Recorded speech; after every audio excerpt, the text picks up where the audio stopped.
Hey guys, welcome back to the podcast, Girl Get Up podcast. We want to say welcome for tuning in. If this is your first time here, we want to say welcome. And today we have an amazing show. We have an amazing show.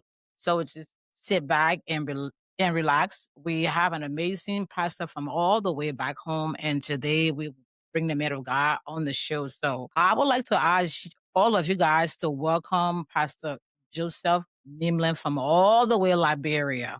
Hello, guys. Once again, like I said, we have an amazing man of God on the show today, Pastor Nimely. We go all the way back.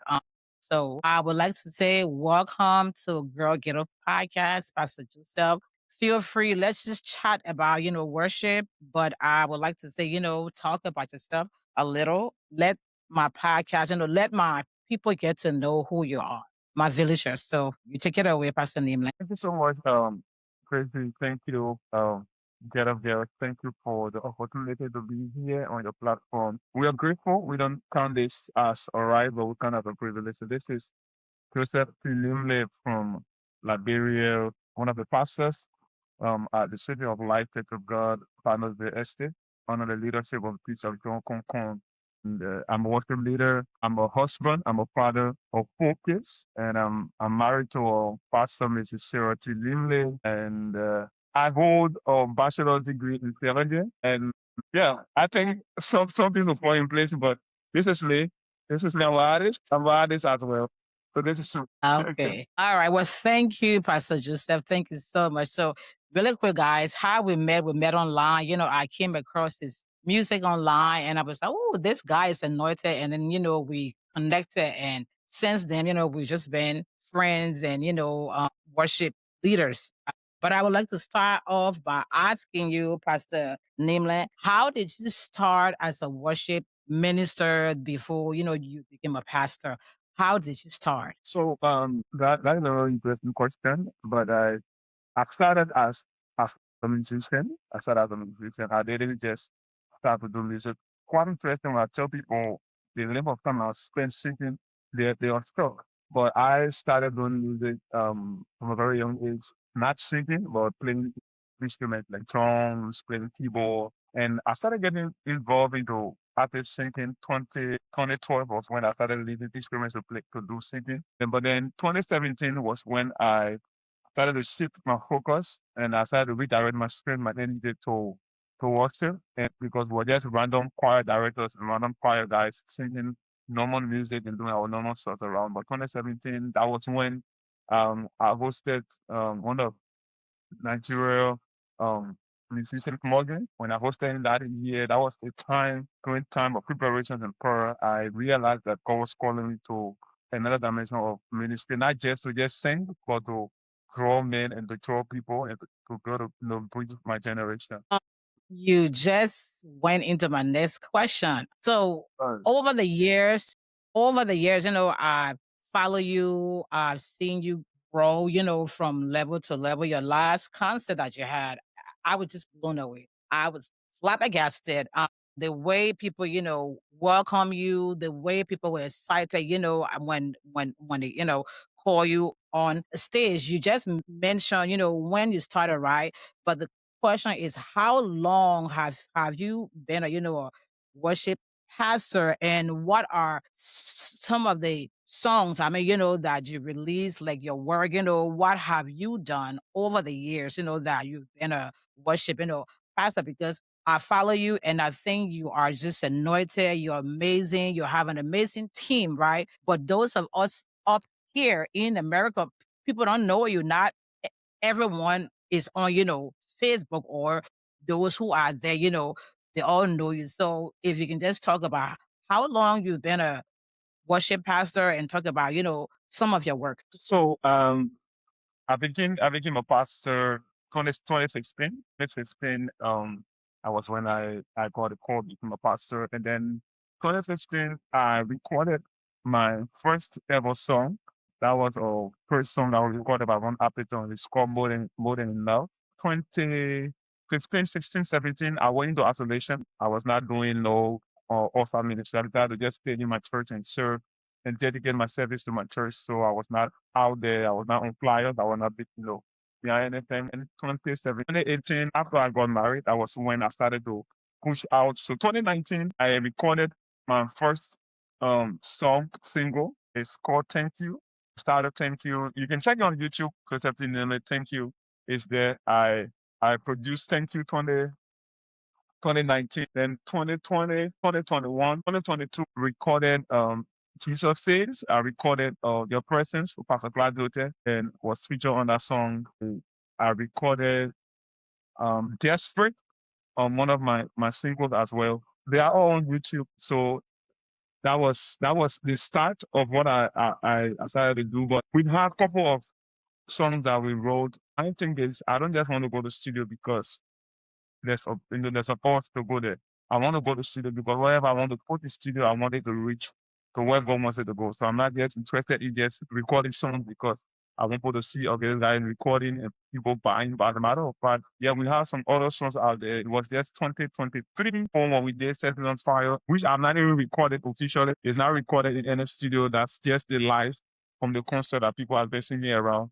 And so that just shows that when God is ready for you, you won't need any Yes. other God help and conditions to push. So let me interrupt you, right? So this was not part of the interview, but you talk about that song, and the Lord just rapped in my heart to ask you, how did that song come about? Because that is like your hit song. That song, although you've been recording, right? I don't know any song of yours besides that song. And that song it is just sweeping over the whole nation. So how did the song come about? So we we're about to host test 2024. In 2023, and one part of the goal was this year Thursday. I need a sound that will not just be for Liberia. I need a sound for generations to come. And I need a sound. So my team, I told them, I need a sound of revival that every tongue will sing, every nation will sing and put it in their vernacular. So I don't even want to record any song. And we started to practice. Interestingly, it was like 2 weeks to the program.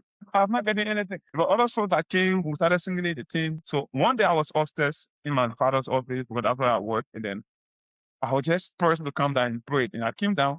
I just prayed very briefly, 5 minutes of prayer. I sat on the table and just began to pray. And I was like, Holy Spirit, give us sound, give Labro sound, give us sound. We need a sound. That was just what I was praying. We need a sound. And when I was praying, then I realized that my prayer was changing. I was like, Lord, we need fire. Give us fire. We want revival. And I found myself on the piano. And the first way that jumped in my mind was set me on fire for you. Let me burn, let me burn. I started singing. Without me writing anything, I started singing, set me on fire for you. And I was playing, set me on fire for you. Let me burn, let me burn. Set me on fire for you. I left only that part of the song I had. So I left the first time. It was just normal. The next day I went to practice. I told the team, I said, there's a song that touched my spirit. So I sang the song in practice. And I already ready. Then when the other song is, okay, I said, Pastor, I really like it though. I just want to test if you like it. So since they complain about it, I put the song down. So the next part is my little brother on the team said, Pastor Joe, let's try that song again. I sung it, bro, let's try it. So I brought the song. I said, let's try to arrange it together. I brought the song, but then he started leading the song. And I was playing, set me up, and I was singing a part of the song. Then I just bought another line again while on the piano. I need you. And we started singing like that. Then I brought another part and come, let's fight. I wrote the entire song without me going to pen My and sheet. It was just God. there's some that nobody wanted in the practice. The practice went for 3 hours. The part of broken the room, people that came to this, people that came to watch the practice, it was something else. And I was shocked. I'm like, what is this? And then voice was reminding me, you asked for a sound, and I'm giving you a sound. I'm not just giving you a song. And that was just the song. That was just that song came out. Honestly, I don't even understand how that became a song today, but it just happened. It just happened. Well, I must admit that God is using you, and God, He really give you a sound, because that is your sound. That is like a signature, seal on your ministry. So so thank you that you allow for God to use you to give you, that song. The next question is, what does it look like being a worship pastor back home with such a huge platform? What does it look like? You being, you being a father, a pastor, and a worship, pastor. What does it look like with the platform that you have? So the thing, whether you're back home or whether you're in the US, wherever you are, being a worship leader, worship pastor in the a mother or father is challenged. It's a challenge. It's challenging. It has serious challenges, especially in our country where we are not grabbed the concept of how we should create and be able to help to support those that are pushing the work of God up there. It's been a challenge because you have to sometimes deny your families of some stuff just so that you make this ministry not neglected, because I tell people I don't want to do just events that every year you have concept where that you want to raise money. Every year, January you do one, February you do another one, March you do another one. So I want to do an event that can be a memorial on the mind of people that every year it comes one. But I want that time event, the amount of money we put into it, sometimes family banks, our banks go up. We don't have school fees after the program is ended. We don't have any proceeds come out of it. And it's challenging though, it's really challenging. People like us, we don't charge when we're invited for events, when they call for programs and like, bro, we don't charge people to say, okay, pay me this money. We go to your event, whatever you wrap in the envelope, that's how we take to our homes. And our children, our families lays on those things that we are doing. But I can tell you personally, it's been challenging. Like I always say, we've come this far by faith. We've come this far by faith, but it's really, really challenging being a worship leader, being a pastor, and then being a father, being a young man who has to survive. Athena back there who just died. I remember one time she was at Boulevard Junction and I was looking for a car to go home. And then as soon as I go in the car, she called me.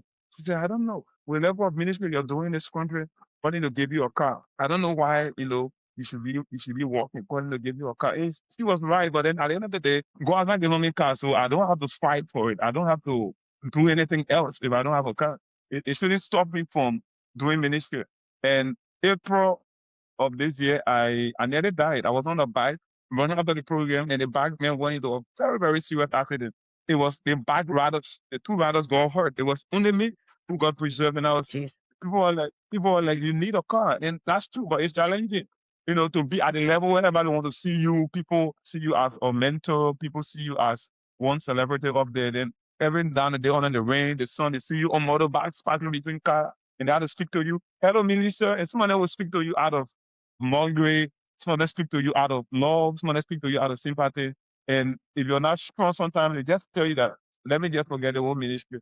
And some of the children that you're even helping in ministry that you're leading are driving good cars, they are living good life, they are happy some things that they're supposed to have. But yeah, but again, we are doing this not because of what we want or what we want to get. We are doing it because there's a ministry that God has given to us. Well, you just went into my last question, and then talk, talk we will talk a little bit and wrap up, right? So the last question, which just kind of say, half of what you were supposed to say, right? What are the challenges back home for a worship, pastor? You say, you talk about transportation, you say your family, and you say a lot. But I know beyond that, right? Just planning an event. What are the challenges that you face back home as a, worship pastor? So the challenges we face here, one general challenge that we all face here, that even if you Tracy come to Labrador, that you might also likely experience, it's the issue of togetherness, the issue of unity. I don't know why this amongst Labradorian ministers, not just Liberia, it's all over. So why I'm saying is because sometimes we do a program and you expect your brothers and sisters to go to share your work, share your flyers, help to promote the event, because their own platforms can also serve as as anchor to a lot of followers that are there to come to the event. You won't have that a lot of time. You only have people that are on the flyer, supporting. That is a serious major challenge, not just to me, but to every worship like music ministers. Then there's an issue of this idea where a lot of people over here will not feel comfortable putting money into gospel events. And these people are Christians, they are believers, they go to church. These are people you will watch them give it under 5,000, 7,000 you as a secular event, secular shows. But when you go to them for gospel events, yeah. So a lot of our programs we run are being supported by people like you, people overseas, people that we talk to. Okay, I will send 50, I will send 100, but going to have our own people here to say, okay, this guy is doing this event. This event is at this level, but let's see how we can be able to contribute this amount. I think these people will not give you anything. The next time, like Your program ends on Sunday. The next Friday, you have a message in your inbox. They are sending for you to go to that program. They want you to go to that program to minister. I thought you don't matter. You're a leader in this country. You're a father. People look up to you. But then I'm doing a major program that I'm spending thousands of dollars. You're not able to come out to church to say, okay, let's raise the amount for him. Let me come. Even if it's 5,000 liberty, let's pull in an envelope as a matter of God after church. This is our contribution. But truthfully, you don't get it here easily. I'm not saying that there are not people who's doing it. We have people who should applaud that have those ideas, but the people that are doing it, they are in the minority. The people who don't support. So you see, a lot of us have to go back to free events. If you look at my recent event, I'm even doing, I was going to the US, I had to reduce the price to 300 because no matter how gifted you are, when it comes to supporting us and they both see money, they feel like you're selling your or the normal promotion life is good. They might not come. So what I think is they feel comfortable with us being like this. I have to dress. I have to look good when I'm going to the event. I can't just dress anyhow because you saw the men are worship leader. So then you wear one post who come to the program. But it's a challenge though. It's a challenge, serious challenge. Where you see Nigeria, you have people who give to work what we are doing. People support. I was in Zambia October of last year on an event and I saw how those people in East Africa do. The event I went on, people you see companies coming in to just be a part. They just buying shit. I'll take care of this. The hotel has something. The hotel was shared in the program. But you don't have those things in abroad. Even our Christian companies here are not even ready to even go to give you anything. So let me, interject, right? So, what do you think you guys can do as worship, pastors, gospel artists back home? What do you think that you guys can do as a team together, right? Because it has to be done, as a teamwork. What can you guys do to reach those people who you guys know are capable of helping you guys? What can you guys do to, reach out and say, hey, we're trying our best with the, worship ministry here and we need your support. What can you guys do to reach out to them? So I propose this. I'm just saying it now on your show. I think it'll be the first time I'm saying this ever. I've just been having it with people, but I've talked this to Paul and to Ablako too. I told them, look at Ablako even, look at Paul's even, look at Jesse even, look at the even I run, look at the even other artists run. I told them, guys, let us come together. Let's have a national worship event. So this worship event is not on anybody umbrella. It's just going to be a national worship event. But then you have those lead worship faces on those banners and we go for the SKD Stadium. We cannot sit here and allow foreigners to come here and fill the stadium. When we have our audience, we go for the SKD Stadium. So, okay, let's see how we can gather more than 50,000 people in the stadium. I have 7,000. I have 7,000. Jesse has 7,000. Blanco has 7,000. Sis Miracle has 7,000. I just say that. So if all of us can bring our thousands together, it means that we can fill that city now. The companies in Lakro here, they are looking at your brand. They are looking at the audience, the population, because, for example, MTN wants to sell. They are not just concerned about you singing gospel song. They want to sell their commodities. So they need an audience that is large. So when you can put up 50,000 people to the SKD Stadium on the gospel event, means that you don't have to write those people next year. So when they come as partners, what's going to happen now? The next time you're going individual, they already know your level, they know your weight, they know your strength. Then they can come behind you. But until we can unite, you always have us. I agree that there are some people who already have some close relationship with those people, and so they are comfortable. They are comfortable because they are there, but we need to come together and just do something big and then cause a national attraction. Wow, that is a good strategy. Oh my God. I pray that that will, work out. And for those of us back here in America, we admire you guys. You guys are doing an amazing job. And my encouragement to you would be, don't stop, keep pushing, as a worship pastor. And I pray and hope that everyone will, get on board that you guys can work as a team because when you are a team, you do better, right? Than just being, alone. Yes, you all have your own ministries, right? But when you work together as a team, you can do, more. And we are about to, wrap up. But let me just talk to my, people here. For those of you on here who don't know Pastor, Nimlin, he's one of the prolific worship pastors back home. He has his ministry. Before, we wrap up, he will come on and say and say, what he has to say, and then we'll wrap up. Pastor Joe is on here. However, you guys can, check him out on Facebook and YouTube. He does have his music there. He has an amazing ministry back home, and he's impacting people back home and here. So if you're here, for the first time and you know nothing about him, I would say, go on my page or check him out, Joel King Ministry, and connect with him, and partner, be a partner of his ministry, just how we do, and we partners with these ministry in here in America, and we donate monthly. We can do that for him. Pastor Joe, just take, the next 2 minutes and wrap up and talk to my people. How can they reach you? How can they get in contact with you? Let them know. Okay, so you can contact me through Facebook, Joseph Nimely. Facebook, that's my Facebook handle, and Instagram. You can also check me out, Joe Official. Or official Kilijo on Instagram. I have a couple of my songs on Amazon Joseph Nimle. I have a couple of my songs on Spotify, on YouTube. You don't have Audio Mac over there, but you're listening locally. I have a couple of my songs on Audio Mac as well. And Apple Music, I have a couple of my songs there. Joseph Nimle, you can check it out.